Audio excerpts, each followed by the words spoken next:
Olá, bom dia. Começa aqui mais uma edição do Eldorado Expresso, trazendo para você os principais destaques das plataformas do Estadão nesta sexta-feira. Oi, Carol, bom dia. Oi, Heisen, bom dia para todo mundo. Sexta-feira chuvosa aqui pelo E sudeste do país. a chuva veio e parece que vai ficar por uns dias. É bem-vinda. Mas a gente começa falando de mais uma encrenca no Exame Nacional do Ensino Médio, revelação feita hoje pelo Estadão, de que o Instituto Nacional de Estudos e Pesquisas Educacionais, o INEP, organizador do Enem, tentou incluir ali entre os formuladores de questões do Enem, entre as pessoas que elaboram o Enem, 22 pessoas que não passaram num processo seletivo para tal função, e que fez isso com a anuência do Ministério da Educação. O Estadão publica, inclusive, essa lista. Entre os nomes está uma professora de biologia criacionista, que defende a tese do criacionismo. Há também simpatizantes do presidente Jair Bolsonaro e 4 professores oriundos da Universidade Mackenzie, de onde veio o ministro da Educação, Milton Ribeiro. O Enem vai ser realizado neste domingo, debaixo de muitas incertezas ainda, e você acompanha os detalhes dessa revelação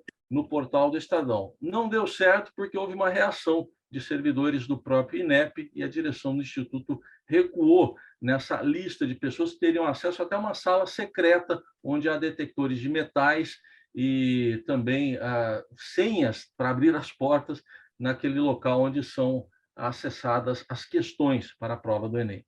Falando de desmatamento, a área desmatada na Amazônia Legal no período de 2020 e 2021 foi de 13.235 quilômetros quadrados, pior em 15 anos, encadeando uma tendência de alta que já dura 4 anos, segundo os dados do INPE. Esse aumento tem uma relação de 22%, né? 22% maior do que a contagem anterior.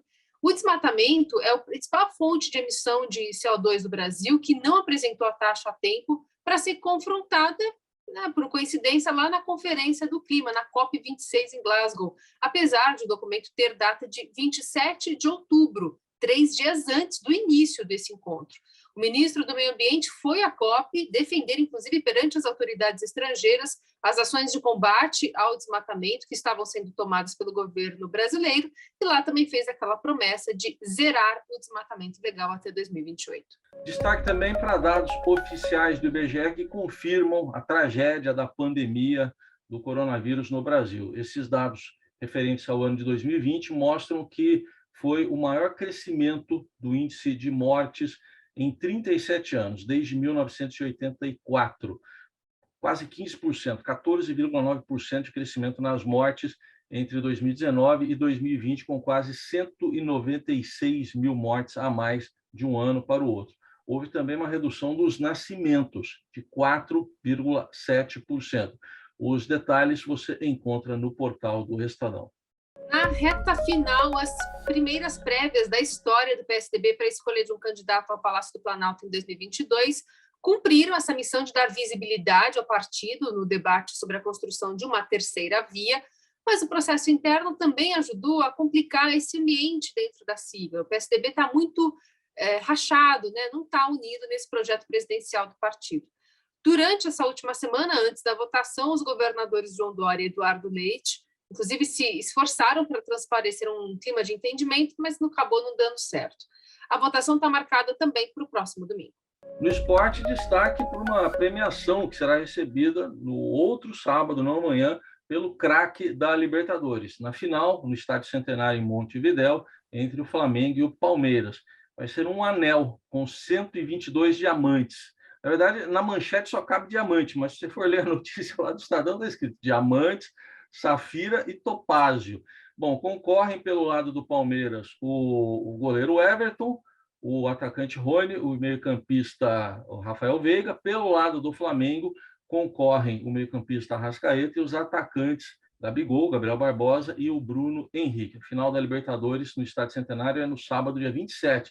No mesmo estádio, amanhã tem a final da Copa Sul-Americana, também entre 2 brasileiros, o Red Bull Bragantino e o Atlético Paranaense. O campeão vai direto para a Libertadores do ano que vem.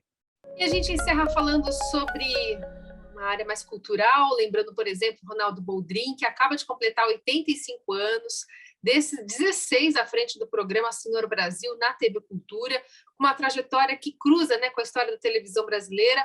O apresentador tornou-se, ao longo do tempo, um dos nomes mais respeitados quando o assunto é cultura popular. Entrevistado aqui no Estadão, ele relembrou algumas passagens da sua vida profissional, falou de amigos dessa caminhada, entre outros assuntos. Ele também será tema de um documentário que vai contar a trajetória pessoal e artística. Para o fim de semana, também sugestão de ouvir o novo podcast da Rádio Eldorado, o Som Apino Entrevista. No programa dessa semana, a Roberta Martinelli entrevista ninguém menos que Caetano Veloso. Estas e outras notícias, e também causos, né? Você acompanha nas plataformas do Estadão. Ótimo fim de semana. Até segunda. Até segunda.